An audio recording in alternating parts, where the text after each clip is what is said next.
I cannot think of a better way to come off of a series called Meat for Mental Health here on the Nourish Soul podcast than an interview with Ribeye Rach. I absolutely adore Rachael. She is such an inspiration. You are going to love her. If you don't know who she is, you will now.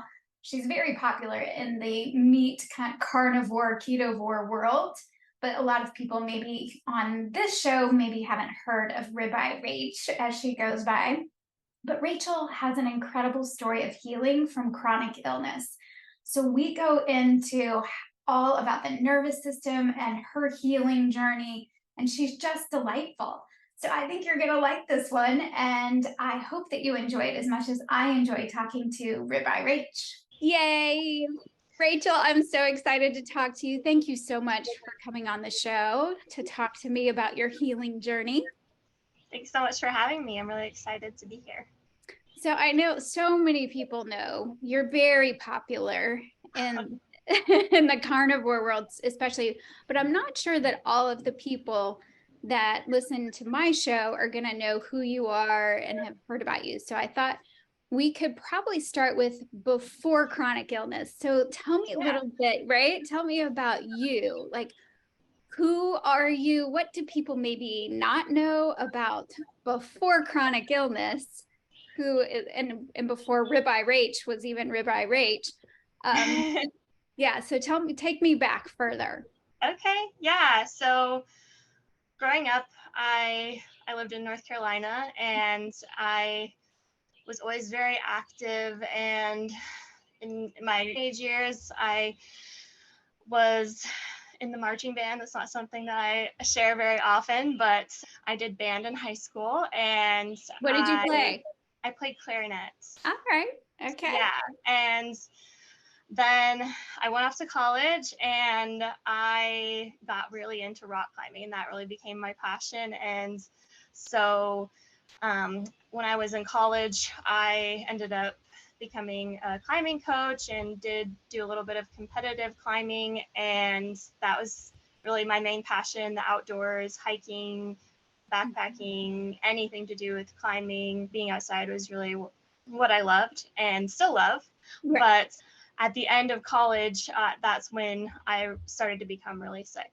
And so I lost a lot of the things that I loved over the past 7 years or so. And over the last couple of years that I've been healing, I've been getting so much back, and I'm really, really grateful. I know. I love seeing you hiking and doing rock climbing, all the things that you get to do again. Yeah. And when in that did you get married? Because you guys are a cute couple. Thank you. So I actually got married 5 years ago. So it was actually, I got sick not too long after I started dating my now husband, and he stuck by my side the whole time. And so I had a very unusual dating experience and newlywed experience. And we knew we wanted to get married pretty early on, but we waited a couple years because I wanted to be well before getting married. But then we ended up just deciding to go for it. And it was a really good thing that we did, because my health got a lot worse after our wedding. We were actually able to, given the circumstances, we were able to have a really, really nice wedding. So, yeah. And what happened? So what, do you know the turning point of when you started getting sick? Do you know what it was? Yeah, so I have my guesses. So for those that may not be familiar with my story, I'll just kind of give an overview of what I was diagnosed with. Sure. And what illnesses I have.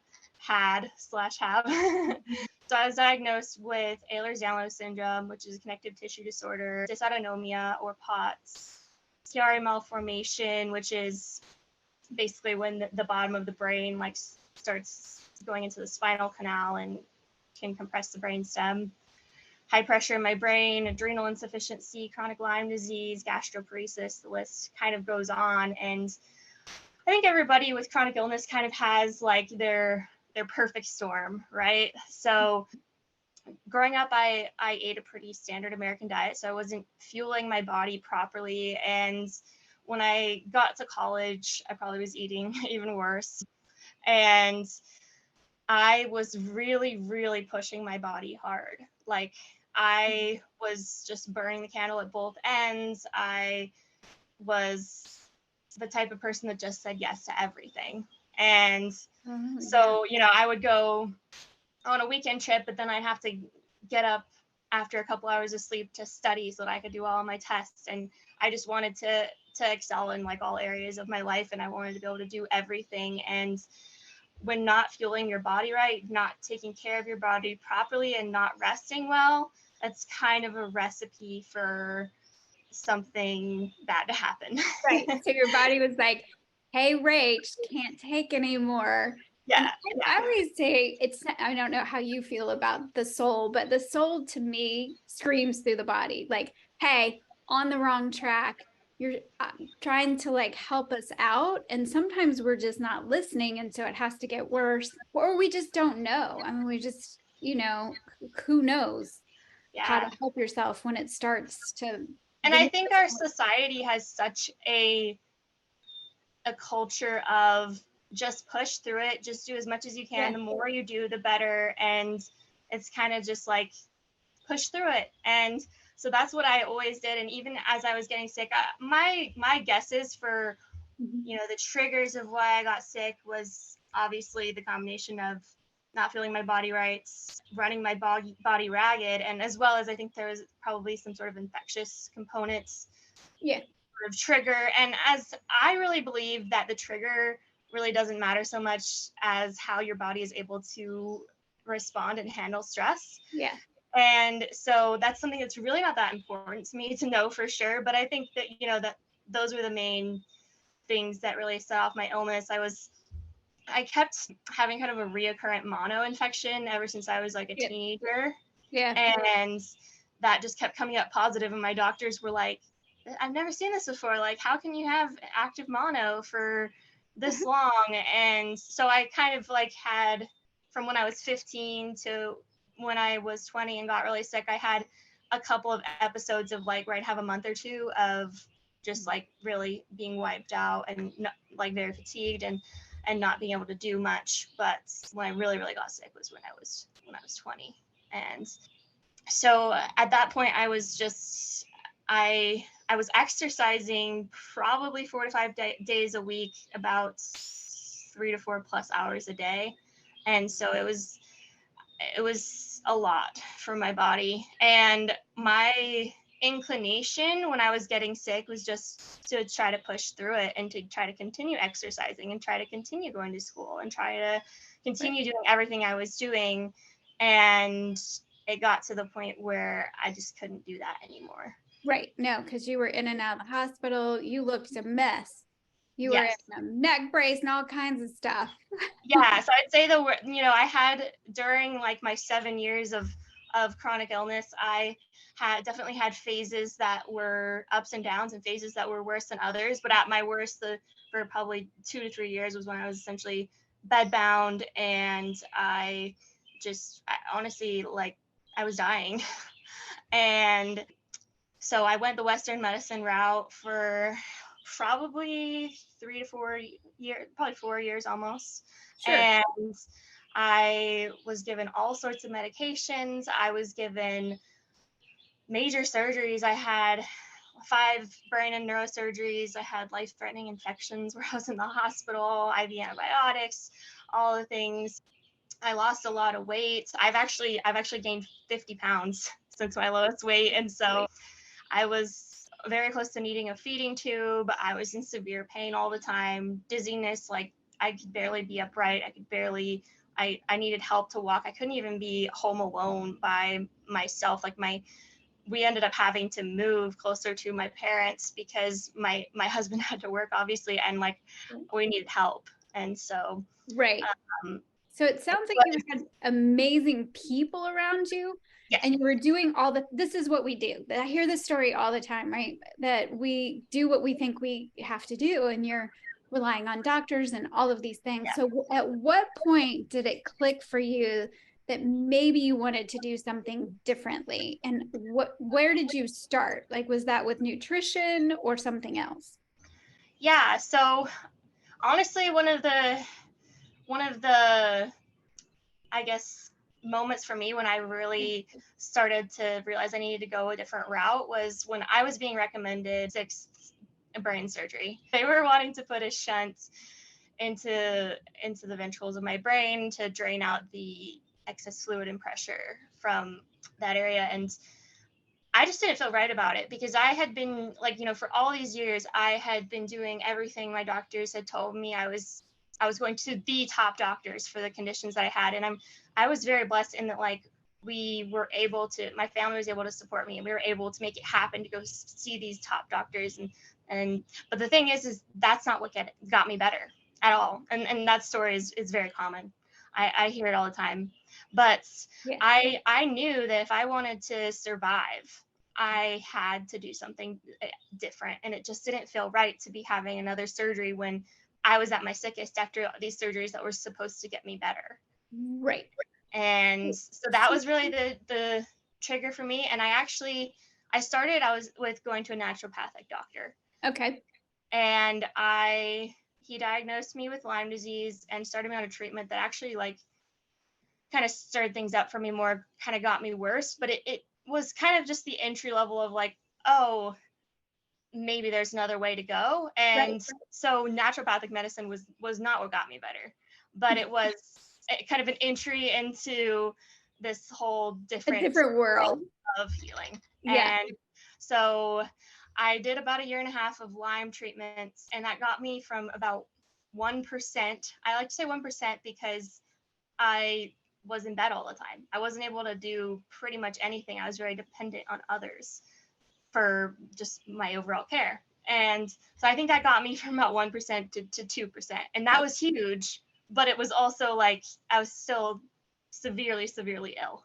And I was like, if that's what 1.5 years of this gets me, like, that's not enough. Right. And so then I started looking into a little bit of diet stuff and a little bit of nervous system stuff. One of our neighbors actually recommended, I don't know if you've heard of Joe Dispenza, but he recommended the book You're the Placebo, and I read it very reluctantly. Yeah, I'm glad you added that, Rachel. Thank you. Yes. Reluctantly, I read this book. Yeah. Yes. And I was so uncomfortable the whole time I read it, but I was like, wow. I mean, if this stuff is real, if what he's saying in this book is real, there's got to be something to this sort of thing. And Joe Dispenza's work wasn't really what ended up resonating with me and getting me better, but it was kind of something that got me a little bit more open-minded to the nervous system regulation world.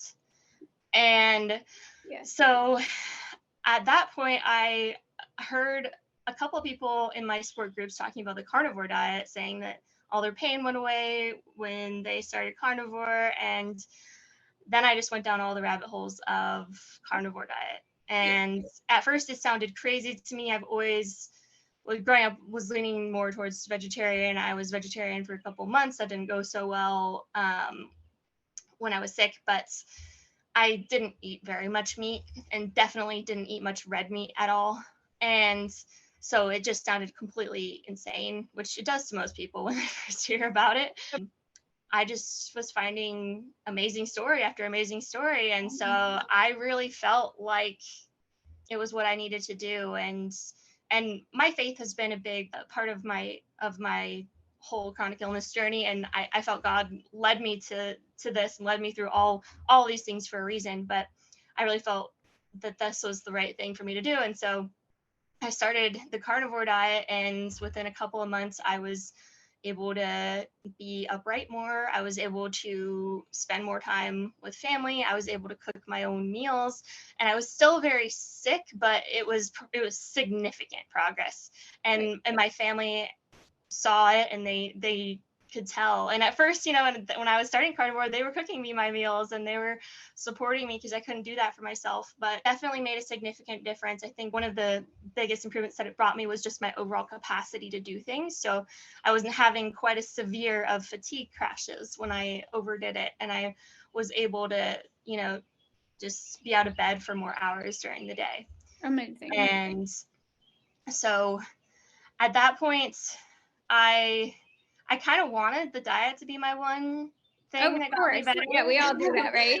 Yeah, and it wasn't, but it was a big part Yeah. of it for me. And then and at that point I started looking into brain retraining, and I read some books about nervous system regulation and brain rewiring and limbic system, and I knew that was what I needed to do next. And I ended up starting the DNRS program about, I would say, 8 months after I started the carnivore diet.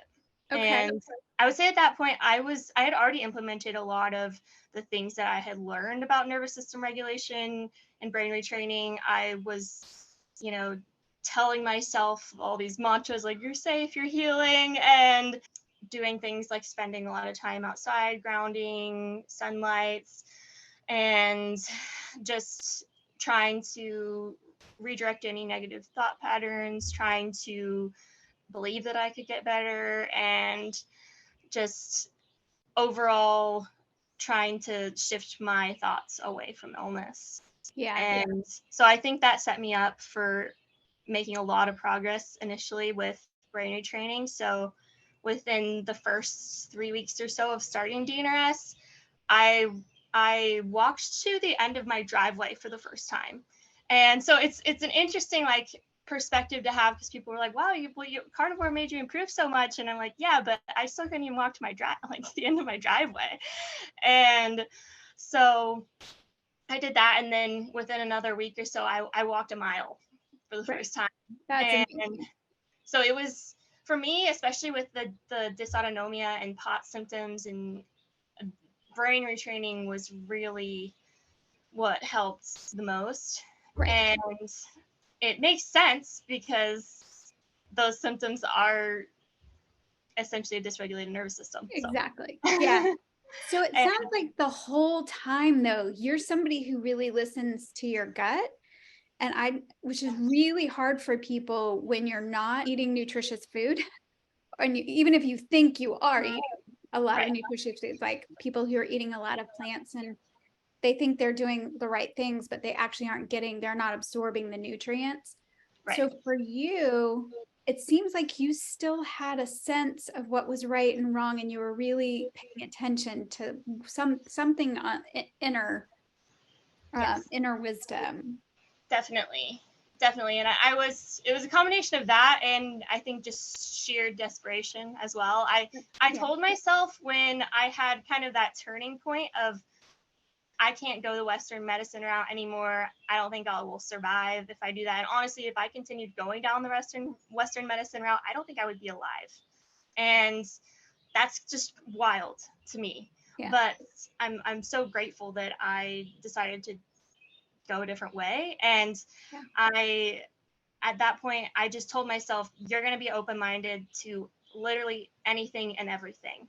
And that's a hard thing to do when you're used to just people telling you, oh, you need to find a good doctor, you need to find the right treatment for you to get better. But I was like, you know what, I'm just going to be open-minded, and I'm going to listen to other people's recovery stories, and I'm going to start believing that I can recover no matter what a doctor might tell me. And all those things added up and contributed to my recovery. So. Yeah. And this whole time, how was your mental health? Because I can't imagine that you just kept a positive outlook the whole time and didn't have any anxiety or depression sinking in. Yeah, what's interesting is I didn't have any severe mental health issues. I never was diagnosed with depression. I felt like, and one of the reasons why I was thinking brain retraining wouldn't work for me is because I thought I had a pretty positive attitude already. Uh-huh. And I always I don't know, I definitely had patterns of grief. Right. And just what I lost and how my life changed and how I went from being very physically strong to not being able to do things for myself, not being able to provide for myself. Yeah. And just, I think the patterns of grief were where I really struggled the most mentally. And I did develop a bit of social anxiety, just because I felt so different than everybody else. Yeah. Just alienated in general. And so those rare occasions where I was around other people when I was sick it made me pretty anxious. And I never had, like growing up, I never had a history of anxiety. I've always been a very calm person. And I remember I actually shared a video about this about a year ago saying that brain retraining was really helping me. And somebody said, "You're not stuck in fight or flight. You're very calm. Like I can tell, you know, the way that you talk, you're just very calm." And I'm just like, but that's not like, that doesn't mean you can feel calm and still be very dysregulated. And yes. So I guess, yeah, my mental health certainly struggled, but my faith was something that really kept me going. And we had a saying that we tried to laugh every day, and no matter what we were going through, like me and my husband would always find a reason to laugh or a reason to smile. And yeah, that helped us get through it. So. Yeah. And how's it been? So you've been healing. And the last couple of years, I mean, I've been watching you just heal and all the new things, and the car ride, and then the plane ride, and then all the things. And it's so exciting. I think that's why, you know, everybody's cheering you on, even all these people that you don't know on social media, not the people who are like, you're not regulated. You don't even have a problem with fight or flight. Like, okay. Not those people, but the majority of the people, I think, have been rallying around you because it's so inspirational. We have watched you really, I mean, you are kind of a bright, sunshiny person. And so that has always kind of that's been shining through the whole time. But to watch you has been so inspiring for people. So, I mean, I'm grateful that you've put it out there, that you continue to show, like, this is where I am now. This is how I'm healing now. That's really kind of you to say. No, it's true. Like I'm just laying out what's true. So for you, I'm sure there have been times where it might have gotten a little discouraging, but once you hit this, like, you're like, okay, I've found some things that are really working for me. It seems like you hit a stride and just kept going. So talk to me a little bit more about that journey. Like, what has been probably the most helpful things in your healing? Yeah, so I would say, honestly, something I've learned is that the most important part of healing comes from within. And It sounds cheesy, but when you take hold of your recovery story, then everything kind of starts to change. And when I stopped desperately relying on doctors to save me, or the perfect treatment, or the right doctor, and stopped desperately researching my symptoms and my conditions and going through Facebook groups and all these things, and just letting go of that and learning to rely on my body to heal, and learning to accept that my body has an innate ability to heal. Yeah. That was a big turning point for me. And then also just letting myself fully believe that I could recover, and letting go of limiting beliefs, and just not going from, I always, had a positive outlook of, I'm going to try to get the best possible outcome given my XYZ conditions. And when I let go of that and just said, no, like, I can fully recover, that was a big turning point for me. And I think a lot of people, when they hear brain retraining, it's almost like a trigger for them. They're like, well, I have a real illness, so that couldn't help me. Right. And I get that, because I think it just takes a long time for people to really understand the mechanisms behind it and the science behind it, and why it's so important for our body to be able to get into a place where you feel safe so that you can actually heal. Exactly. So that's my big thing. That is, safety and stability are first, right? Yes. And so when I started learning that on a cellular level, we can be in a danger response, like our cells are in a danger response. And then we can switch that. And so the more safety signals that we have, so the environment that you're in, the light, the food that you're eating, all of your movements, all of these things, not just like things. I do love, mantras and telling yourself things and all of that. And it's more than that. So you want as many safety signals as possible. And then when I started really learning about DHA and the fatty acid DHA and how important it is, but it's actually a safety signal for us as humans, I was like, what? I knew. Oh, that's cool. I didn't know that.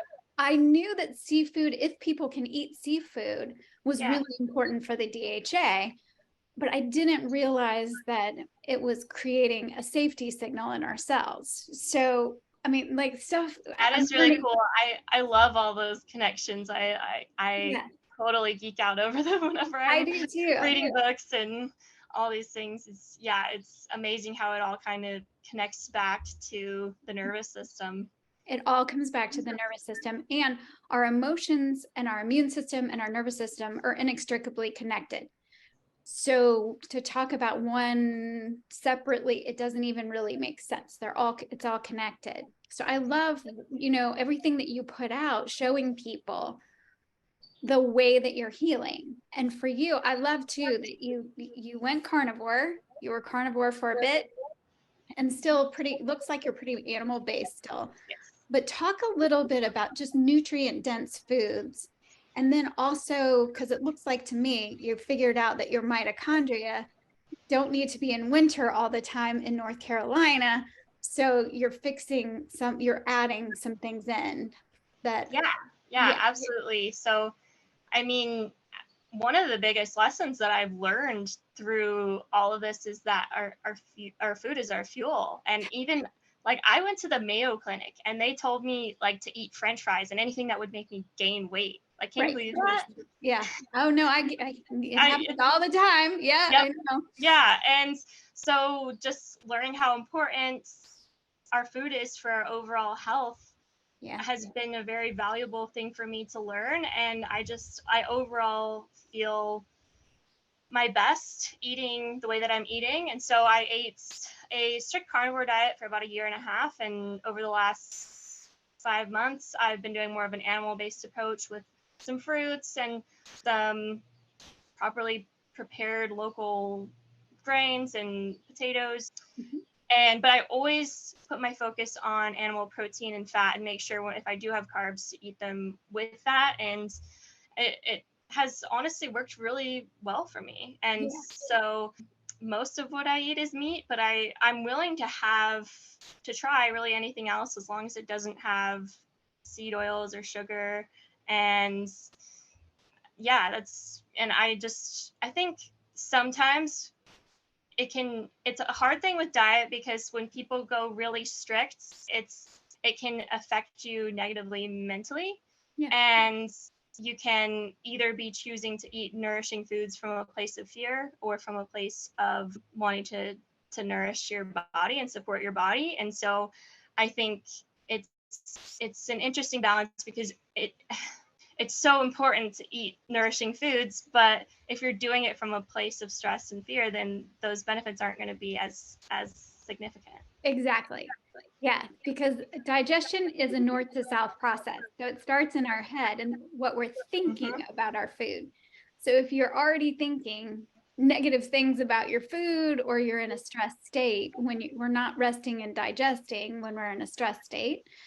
So our sympathetic nervous system is all fired up. Yeah. I noticed that some people in the carnivore community will say, like, be so scared to eat a piece of fruit. And I'm like, it's fruit. It's fine. Like, it's not going to kill you. Like, to have a bite of it, like. Right. And of course, like, eat the way that makes you feel best. And if that's eating strict, then it's worth it. But I think a sign of true healing is also being able to eat a variety of foods that are, local and properly sourced and properly prepared. And that's a sign of healing, because I don't think that our bodies should, react violently to eating something other than meat. I know. But we all have our own process there, right? And so when you start feeling so amazing, because I was pretty strict carnivore for a couple of years. Okay. And then, and it was just having so much healing that I just kept doing it. And then I was like, well, wait, I think my mitochondria are getting confused. I think it's time to start introducing some seasonal, local fruits and vegetables and see how I do. And that's been an interesting experiment. But I think, people obviously eat whatever but the flexibility, I agree that metabolic flexibility, we're designed that way. And we've been eating plants, and we've been using plants medicinally and eating them when we need to eat them for a very long time. So I'm not an anti-plant person, but I think it's really important also. I think that plants get pushed on us, and especially when we're trying to heal, I don't find them very helpful. I think that once you get to a place where you're more regulated, and like the histamine reactions I was having were just insane. And the, just rash on down both calves, and it would not go away. And I was already paleo. I was already eating what I thought was clean. So I just like to point out to people that the most nutrient dense foods that are bioavailable, meaning we can actually absorb the nutrients, are going to come from animals. But you don't have to be afraid of other types of food. But we also, I definitely agree. And I think for some that period of being stricter can be really beneficial for healing. And so it's just everyone is different. But I did find for my own personal journey that stricter wasn't necessarily better. I did the strict lion diet for about 8 months, and I did better not. Or when I started introducing other meats and eggs and seafood and stuff. So you're really good at sourcing. Like, because you grew up eating a standard American diet, where did you learn the sourcing? Because you get some of the best source foods that I've ever had. So I guess it started out with me having pretty serious histamine reactions at the beginning of carnivore, and so I was looking for unaged meat, and that's kind of how I was introduced to like the regenerative farming space. And I also had like a little bit of an ethical aspect to it too, where like if I could afford to buy higher quality meats, then I wanted to do that and to support regenerative farming. And so that's how I guess became interested in that. And for the most part, I'd say like 90-95% of the meat I eat is regeneratively raised and 100% grass-fed beef and that sort of thing. But I also can have some grocery store beef and not have a crazy reaction now, and so that's really nice. But for the most part, I always try to focus on sourcing my foods as best as I can. And are you getting your produce from like local stands, like farmers market, or are you just trying to get what's seasonal? So I've been trying to shift more towards seasonal, and we do have a couple local farmers markets that I try to get most of my produce from, and ideally I'd like to just grow it myself, but me too. But that's maybe something that's down the road. So exactly. For now, I'm happy to support the farmers. Yeah, me too. I'm grateful for especially regenerative farmers and the ones that are educating other farmers. I think that's amazing. And I completely agree with that. And I know that sometimes it can be really helpful to get your meat frozen from like, what is it, Billy? I'm trying to think of where you can get sourced your meat so that it's quickly after. So White Oak Pastures is completely unaged. North Star Bison, Billy Doe meats. Billy Doe. That's what I was like. Those are the three main ones. And Billy Doe is great, but I actually moved towards more of like White Oak, North Star, because they're actually 100% grass fed, whereas Billy Doe actually is not. But still from good farms and still really good quality, just not 100% grass finished. Okay. So I grew up, I was in Atlanta for 49 years. And so I love White Oak Pastures. That is my favorite farm. And now that I live in Florida, I still love my White Oak Pastures. So we actually visited White Oak last fall, and I'm so glad. It was such a cool experience. I mean, like, right, once you've been once you know and you live this way, it's so important to be connected to your food if you can. Yes. Yeah. I think that's amazing. So for you too, I know for me, I had to start with the fruits and vegetables that seemed safest to me because I was afraid of having more histamine reactions and like allergic reactions. And so I just started, whether it was seasonal or not, I just started with what felt safe and then kind of worked my way to local seasonal. Mm-hmm. Okay. Yeah. I found that, I don't know about you, but I actually found that when I started adding in fruit and more vitamin C, that helped a lot with my histamine reactions. And I learned that histamine reaction, or that vitamin C actually helps the body to synthesize histamine. And so it makes me wonder if strict carnivore, because you see a lot of people having histamine issues on carnivore. You really do. And so I kind of have to wonder if that vitamin C factor. But it definitely helped me. I was taking like a whole food vitamin C supplement for a while, and that's like the only supplement I took consistently. Yeah. And it actually helped. And now I'm trying to, obviously, like now that I'm eating fruit, I'm trying to just get that from the fruit as much as I can. So yeah. Are there any other supplements that were helpful besides the vitamin C? Is that pretty much all you took? You know, to be honest, I tried a lot. Yeah. And for a while there, my body was in such a hypervigilant and reactive state that I reacted to even like just normal supplements that people would never imagine that'd be possible. But I'd say I did do a little bit of organ supplements. Like for a while there, I was taking like thymus and kidney to try to help with histamine sort of issues. And I did find that helpful. I also took since I don't have a gallbladder, I took the gallbladder organ supplement as well. And I tried oxbile and all these things, but honestly, I mean, sometimes it's just hard to really say with 100% certainty if it's really doing anything.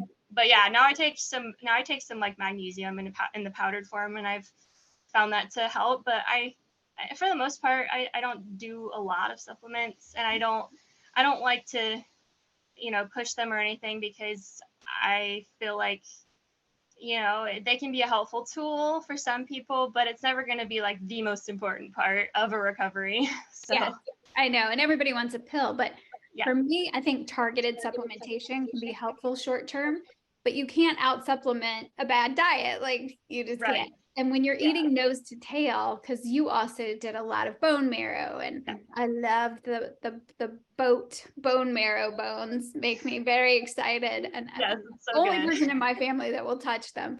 So they're so good. I know. No, they're like, they think I'm the weirdest thing on the planet. It's actually a delicacy. Like at restaurants, people put it on bread, like it's like. I know if I smeared it on bread, they might eat it, but we don't have bread here, so try not to have bread here. And not that I'm against it, but everybody's in a healing season. So here we are.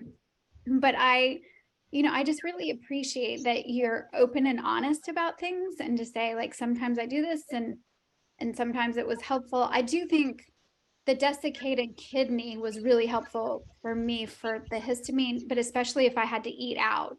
Yeah. So I think sometimes it can be helpful. Yeah, I agree. And I think, honestly, like, if it helps someone, even if it's just from placebo, like, that's great. Yeah, I know, right? So whatever helps people. I'm all for anything that helps people feel better. And for you, did you like DNRS? Like, were you doing it every single day? Like those first 3 weeks where you really were like, wait, this is what my body has been needing? Yeah. So at that point, when I started DNRS, I was still spending most of my time in bed, at least half the day. And I had the time and the capacity and energy to devote to brain retraining. And I said, I'm going to go all in with this, like 100% all in. And I told myself that even if I found something to be cheesy or cringy or hard to relate to, that I would just give it a real good try. Okay. And so, for the first, I would say 6 months or so, I did the hour of visualizations a day and really adhered to the, don't talk about your symptoms and your illness, and don't watch the news, don't watch scary shows. Like they have all these sorts of like I guess, recommendations and guidelines, and I stuck pretty strict to them. I adapted some of them to what fit best for me, but I did do the hour a day, and it really did help me. I think sometimes the thing that I find difficult to explain about these programs is that there are parts of them that I don't like. And while DNRS, it was the best money that I spent on my health, like hands down. And I spent tens of thousands of dollars on things that, were going broke over here and things that didn't help me. And so it's just, it was the best money that I spent on my health, but there are things I really don't like about the program, like for sure. And I want to be honest about that and saying, like, if something doesn't resonate with you, like, you don't have to do it. Like, and I think a lot of people with chronic illness have this perfectionism mindset where they're like, it's all or nothing. I have to do everything perfectly, or it's not going to work. It's not going to help. And that's just not really true. And something I don't like about the DNRS program is I feel like it kind of gives off a vibe that like DNRS heals you versus you heal you. Healing you. Oh yeah. And so I try to, like, I've said this in some of my videos about DNRS, just trying to be honest about it, that like, that's something that didn't really resonate with me about the program, because while I see DNRS as a really helpful tool, I see it as a tool. It's a course to kind of show you how to get started with regulating your nervous system, and it's not the end all be all. And it doesn't, like, something else I don't like about it is that it doesn't go into much about diet. And I think a lot of people in the brain retraining space just say, oh, well, like, you just go back to eating a standard American diet after you do brain retraining. And if that works for them, that's great. Like, I just want people to feel better. But I don't think that that's the best way at all. Like, I've learned, I saw so much healing just from changing my diet, and our food is still our fuel, and it's still is a part of nervous system regulation. And so I think it's possible to heal without changing diet, but I think you're really fighting against the poor, low nutrient level foods when you're doing that. And so it's possible, but it's not ideal, maybe. Not ideal. And I think it probably would leave people more prone to kind of having relapses. And so I agree 100%. I mean, nutrition has always been super important to me. I think it's foundational, because we hear a lot of it in the quantum health space too, right? You can eat, like my friend Nico says, we can eat doo-doo on a shingle. That's like the message. And you're still, as long as your light is right and you're outside and you're grounding or earthing and you're all that. And I'm like, that's just not, that's just, I hope that's great for some people. Same as you. But it just doesn't make sense. And it's very obvious that the way people are eating is making us very sick. Right. And it's not real food. And so I think that's the point of it, is that, like, you go into the grocery store and 99% of it isn't even real food. And that's a problem. Like, that's not going to be good for our health no matter what, no matter how much brain retraining we're doing. Right. It's not going to be good for our health. And so I think nourishment is just such a huge part of our overall health.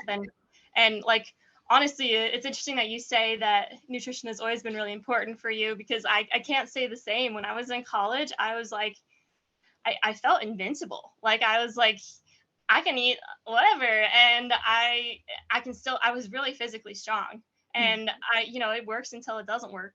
Right. That's true.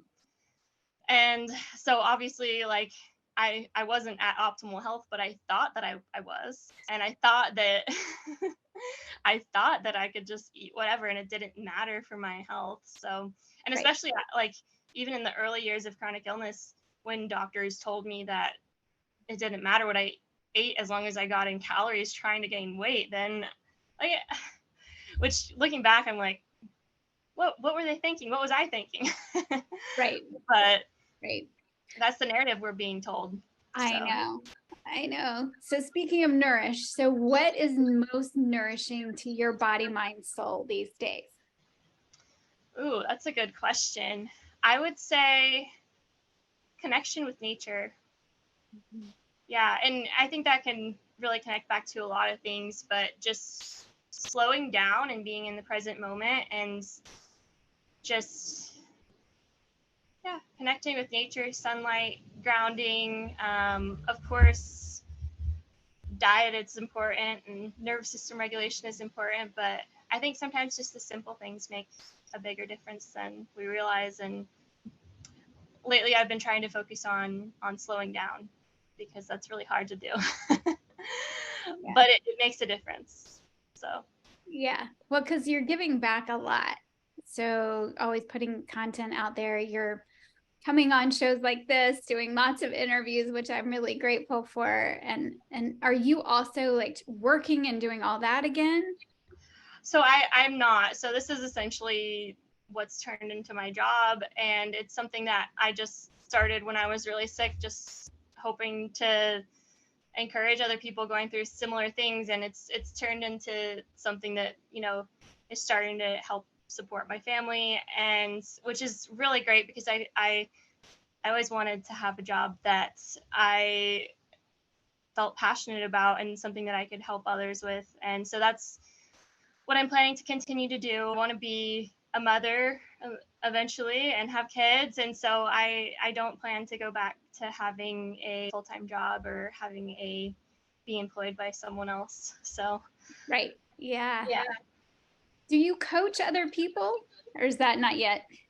So I went through a brain coaching course, and at this point it doesn't feel like the right direction for me to go, and it's actually one of the most common questions that I get, but I still feel like I need to just prioritize my own recovery, and I'm not quite ready to take on other people's healing journeys individually yet, but I also just want to focus my time and energy on creating as much content as I can that anyone can listen to and anybody can learn from, just because I want to be able to encourage as many people as I possibly can. And I really just want to shout from the rooftops that healing from chronic illness is possible. So. Yeah, completely possible, which you're doing and you've been doing. And we're also grateful for that, because you're way too big of a sunshine to be in bed inside, not out.